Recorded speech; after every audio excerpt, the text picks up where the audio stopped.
Salut tout le monde, c'est Artemus qui revient sur les ondes. Aujourd'hui nous sommes le mardi 27 mars 2025. Il est 14h13 à Santa Monica et j'étais en train de faire ma balade quotidienne près de la plage et je me suis dit que j'allais peut-être reprendre les vidéos, donc n'hésitez pas à m'encourager. À chaque fois c'est une épreuve lorsqu'on arrête de faire des vidéos, c'est un peu quand on arrête de faire du sport, le plus dur c'est de reprendre. Donc voilà.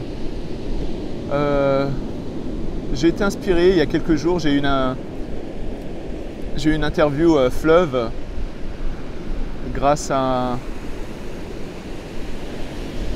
cette personne,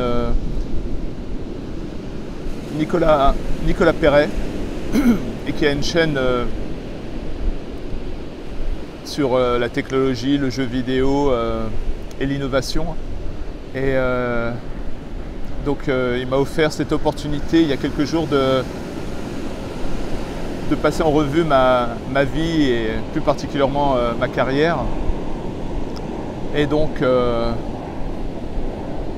ça a été une expérience unique. Je dirais c'est peut-être l'expérience la plus étonnante et la plus émouvante, l'une des expériences les plus émouvantes que j'ai pu avoir de ces 20 dernières années. Et ça m'a permis de revoir d'anciens collègues, amis, des êtres fabuleux. Et donc on a passé un moment ensemble durant un live. Et j'ai du mal à en parler. Mais voilà, ça a été hyper étonnant. Et pour moi, ça a été des alternances entre des moments de joie, de grandes émotions personnelles et des moments d'inconfort, parce que le format est un peu étrange, puisque je ne savais pas si c'était une interview ou un café bistrot, une conversation. Il y a une dimension fleuve dans les épisodes de cette chaîne. Et je crois que l'épisode a presque duré 7 heures. Donc bonne ambiance. Et vraiment incroyable. Et je pense que cette expérience marquera ma vie parmi d'autres, bien sûr. Et c'est incroyable à quel point j'ai pu sentir une connexion avec ces âmes ultra lumineuses.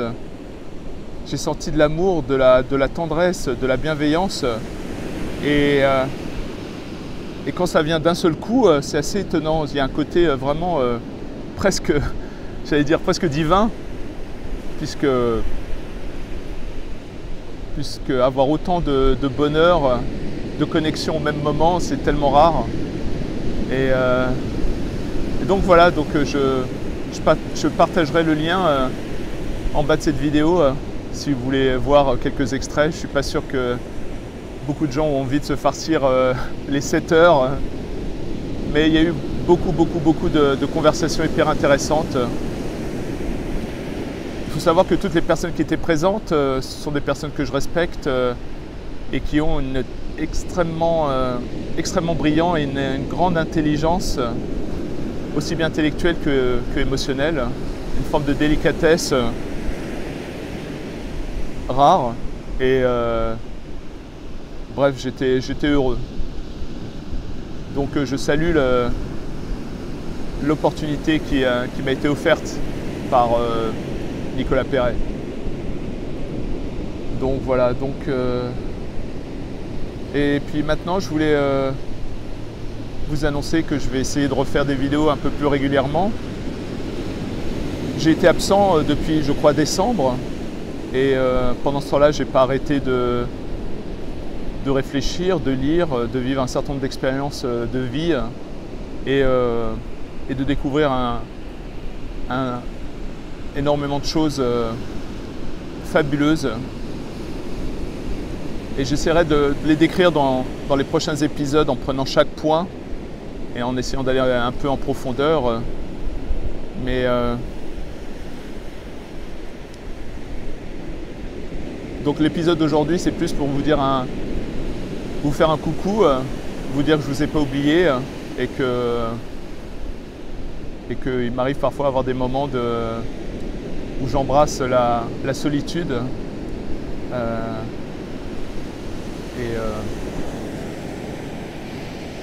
Voilà.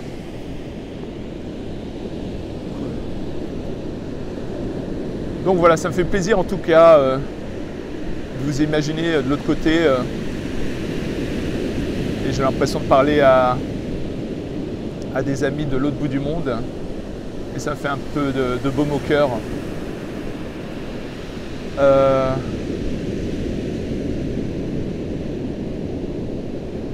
Donc en ce moment, me concernant, il y a des choses qui arrivent de manière hyper positive et hallucinante. J'essaie de mettre en pratique tout ce que je raconte dans cette chaîne. Et je viens de recevoir un texte d'un très bon ami à moi qui habite en France. La plupart, ils habitent en France. Donc,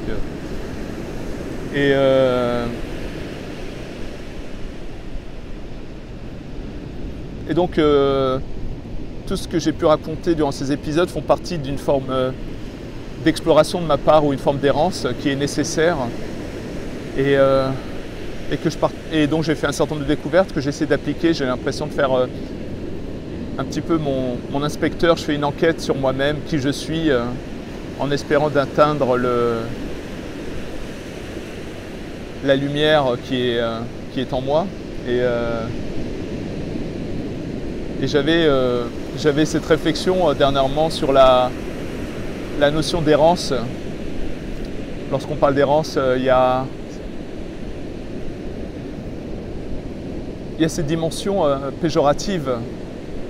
Je réalise à quel point la société nous met une pression incroyable et on se conforme à elle pour plein de raisons. Et on passe notre vie à croire que l'on est plus ou moins en contrôle de notre vie, alors que finalement c'est une forme d'errance cachée. C'est-à-dire c'est comme si... comment je pourrais le dire? Je pense qu'il y a en chacun d'entre nous un être infini, divin, une sorte d'accès à une conscience, une supraconscience, mais on est étouffé par tous les conformismes que l'on a. Donc c'est comme si en fait, à un moment donné dans la vie, il y a une sorte de réveil. Certains l'appelleront l'éveil du point du cœur, mais une sorte de capacité, de curiosité, un peu comme dans Matrix, quand Neo sent qu'il y a quelque chose d'un peu louche et que finalement peut-être que tout ce qu'il a vécu n'est qu'une illusion. Mais ça me fait penser surtout à lorsqu'on rêve. Des fois, il nous arrive de faire des rêves vraiment hyper réalistes et tu es incapable de savoir si tu es dans la réalité ou dans un rêve. Mais dans le rêve, il y a quelque chose un indice qui te fait dire qu'il y a quelque chose d'étrange. Soit le rêve est trop parfait, ou bien tu parles à quelqu'un et tu vois son œil qui clignote et tu dis c'est bizarre et peut-être que... Donc c'est...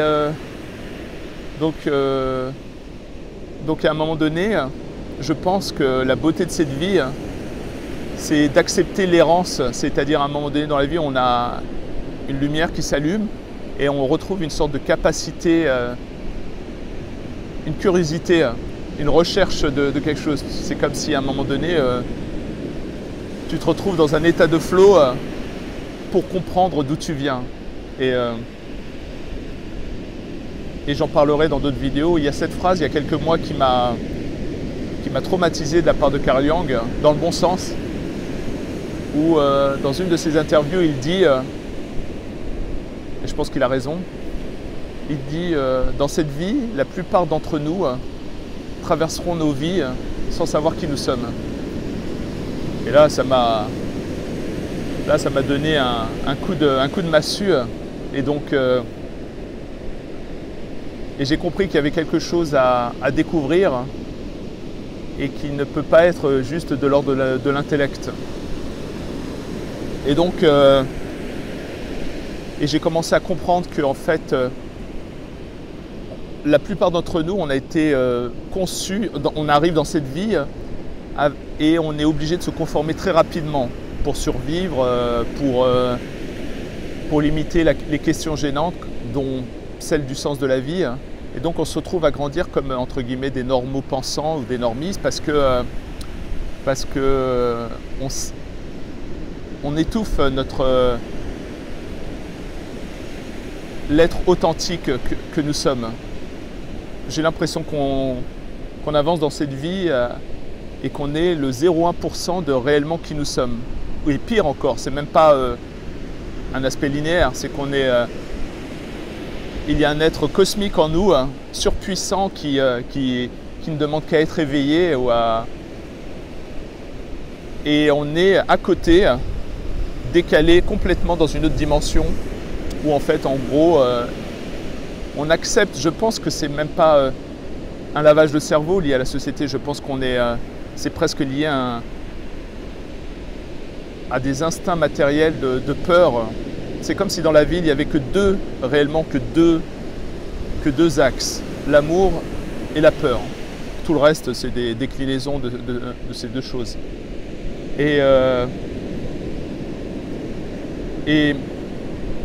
depuis que je suis gamin, j'ai toujours eu des velléités de sortir de la matrice, mais j'ai toujours eu peur parce que dans le fond, j'avais un désir profond d'être aimé.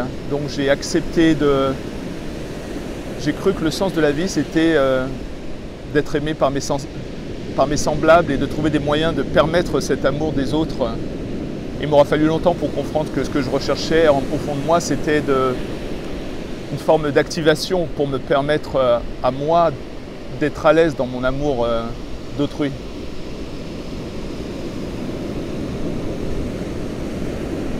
Et donc, pourquoi je parle de l'errance? Parce que lorsqu'on parle d'errance, comme je le disais, c'est quelque chose qui est perçu comme péjoratif, parce que le monde nous fait croire que être en errance, c'est négatif, c'est quelqu'un qui ne sait pas où il va, qui tâtonne, et donc forcément qui peut être source de problèmes, alors que...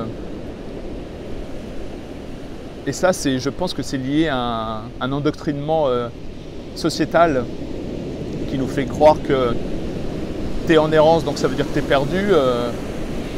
Tu cherches à aimer, c'est presque un archaïsme ou une mièvrerie. Bref, je pense qu'il y a... la société en évoluant, lorsqu'elle a fait son travail, devient quelque chose de médiocre qui nivelle vers le bas, presque comme quelque chose qui se soucie juste de permettre que tout le monde ait de l'électricité et rien d'autre. Et tout ce qui est élévation de l'âme, accès à l'amour, à la connexion, sont vécus peut-être comme des risques subversifs ou des dangers pour la stabilité de la civilisation. Et donc aujourd'hui je suis à l'aise avec entre guillemets mon errance parce que finalement pour pouvoir se trouver il faut bien chercher et errer. Donc pour moi le seul moyen de pouvoir se trouver c'est d'accepter et d'assumer l'errance.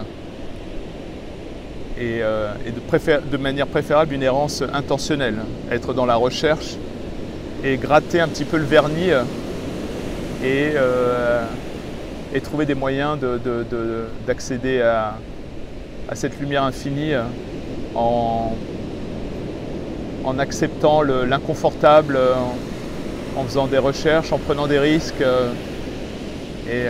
afin de d'atteindre cet être authentique qui réside en chacun d'entre nous. Donc voilà, et avant de comprendre tout ça, je me rappelle qu'un de mes modos artistiques dans mon art, il y a 20 ans, je cherchais à essayer de comprendre ce que j'essayais de communiquer dans mon art. Et à la fin, je suis arrivé avec cette formule en disant j'essaye d'aider les autres, d'avoir accès à la grâce qui est en chacun d'entre nous. En tout cas, voilà, ça fait 15 minutes, j'ai essayé de faire des épisodes un peu plus courts que d'habitude. Mais en tout cas, c'est avec émotion et grande joie que que je vous partage le lien de l'interview il y a quelques jours. Je crois que c'était mardi à 21h. Et un grand moment de vie où en fait j'ai été vraiment hyper challengé. J'aurais préféré, si je voulais être à l'aise, une interview où on te pose des questions et tu y réponds et au moins c'est structuré. Et là j'ai accepté l'inconnu. Mais comme il y avait en face de moi tellement d'âmes lumineuses que je me suis dit allons-y, voilà. En tout cas, merci à vous et puis on se retrouve demain avec tout mon amour. Salut!